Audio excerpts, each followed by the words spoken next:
বিড়িতে এখনও বহাল তবিয়তে চিহ্নিত দুর্নীতিবাজ নির্বাহী প্রকৌশলী হাসান আলী স্ত্রীর নামে গচ্ছিত রেখেছেন দুর্নীতির বিপুল সম্পদ। সুমি ইঞ্জিনিয়ারিংয়ের মাহবুবকে বানিয়েছেন দুর্নীতির ক্যাশিয়ার। ডিজিদের ম্যানেজ করেন ঘুষ ও টেন্ডার বাণিজ্যের ভাগ দিয়ে। ঠিকাদাররা শত শত লিখিত অভিযোগ ও প্রমাণ দিলেও হচ্ছে না বিচার। নিজেই ছদ্মনামে খুলেছেন ঠিকাদারি প্রতিষ্ঠান, অন্যান্য ঠিকাদারদের ঠকিয়ে বাগিয়ে নিচ্ছেন প্রকল্প। বিস্তারিত দেখুন গাজীপুর থেকে ফিরে শফিক শাহীন ও নাইমুল মাওলার পাঠানো ৫ পর্বের ধারাবাহিক অনুসন্ধানী প্রতিবেদনের তৃতীয় পর্বে।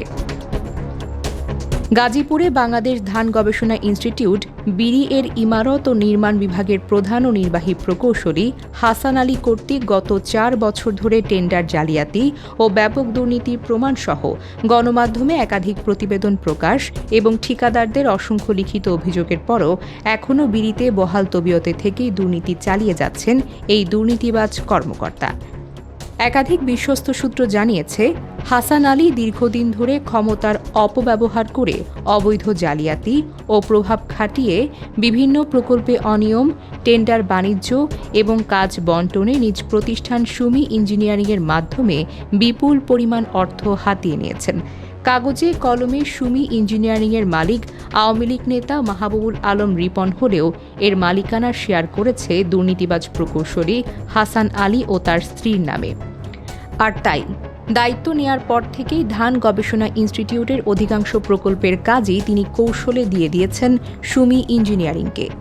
এসব অনিয়মের মাধ্যমে অর্জিত অর্থ দিয়ে তিনি নিজের অবস্থান ধরে রাখতে ঊর্ধ্বতন পর্যায়ের কয়েকজন কর্মকর্তা, বিশেষ করে ডিজিদের মোটা অঙ্কের টাকা ঘুষ দিয়ে ম্যানেজ করেছেন বলেও বিশ্বস্ত সূত্রে জানা গেছে। ওদিকে দুর্নীতির মাধ্যমে অর্জিত অর্থের বড় একটি অংশ নিজের স্ত্রীর নামে বিভিন্ন জায়গায় বিনিয়োগ করেছেন দুর্নীতিবাজ প্রকৌশলী হাসান আলী। রাজধানী সহ বিভিন্ন স্থানে তার ও তার পরিবারের নামে কোটি কোটি টাকার স্থাবর সম্পদের তথ্য ইতোমধ্যে বিভিন্ন মাধ্যমে উঠে এসেছে বলে দাবি সংশ্লিষ্টদের। এদিকে অভিযোগ উঠেছে, ধারাবাহিক অনুসন্ধানী প্রতিবেদন প্রকাশের পরও এখন পর্যন্ত দৃশ্যমান কোনো প্রশাসনিক ব্যবস্থা নেওয়া হয়নি, বরং প্রভাবশালী মহলের ছত্রছায়ায় বিষয়টি যেন ধামাচাপা দেওয়ার চেষ্টা চলেছে বলেও অভিযোগ রয়েছে। নাম প্রকাশে অনিচ্ছুক কয়েকজন কর্মকর্তা জানান, পুরো দপ্তরের ভেতরে এই নিয়ে চরম অস্বস্তি বিরাজ করছে। অনিয়মের পরিধি আরও বিস্তৃত হতে পারে বলেও তারা আশঙ্কা প্রকাশ করেন। সংশ্লিষ্ট মহল মনে করছে, এসব অভিযোগের সুষ্ঠু ও নিরপেক্ষ তদন্ত হলে আরও বড় ধরনের অনিয়ম ও দুর্নীতির চিত্র বেরিয়ে আসতে পারে। এখনই কঠোর প্রশাসনিক ব্যবস্থা নেওয়ার দাবি জানিয়েছেন তারা।